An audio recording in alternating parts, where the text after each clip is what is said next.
Okay, so here we are at the finish. I didn't show any of the weathering. You saw I was using the grey oil paint, and I literally just put a bit around here and there, and that gave a kind of natural matting. So I was going to put some a matte coat on here, but I decided not to in the end because the oil paints gave the effect that I wanted, so that was good.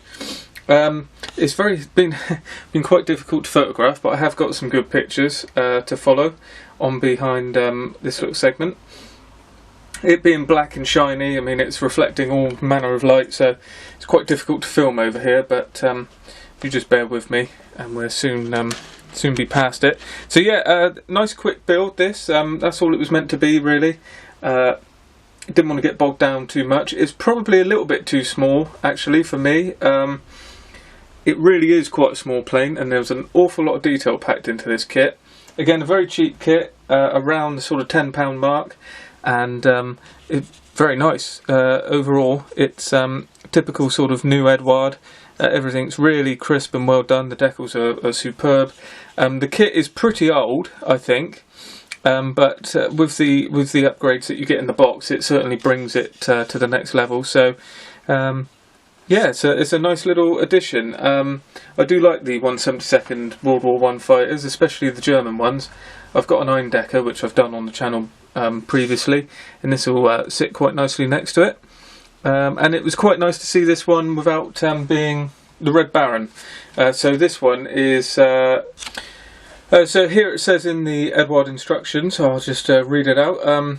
So immediately after the outbreak of the Great War, Joseph Jacobs entered the ranks of the German Air Force, and on completion of his training he was assigned to the reconnaissance unit FA-11. He remained with this unit until the armistice and brought down a total of 48 enemy aircraft and balloons.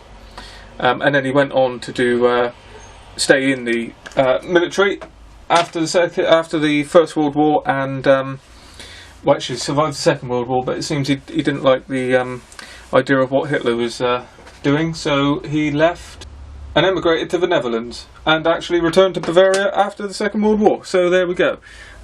Seems to have lived a long life, and yeah, so it's quite nice to do a different aircraft in the Fokker Dr.1 series than the Red Baron, although you do get the Red Baron as an option in this kit, and I was slightly tempted. There's also quite a lot of colourful aircraft in here as well, which I wasn't quite brave enough to attempt. I'll show you some of the options. So you get this sort of thing,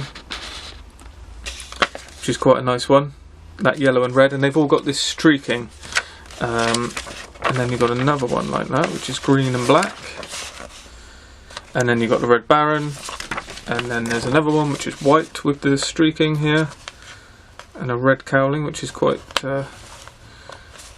nice looking, and then you've got Joseph Jacobs, which is the one we've done here. So hopefully you enjoyed that video, and you like what's going on with the channel and all the rest of it. I've put two sort of quick builds out in quick succession, which is this one and the FW 190D9, and there's a few more things planned for the channel, and I'll do a little update at some point to keep you all posted. But all is left to say is, if you like what you see, subscribe, leave a like on the video, leave a comment down below, and I'll see you in the next video.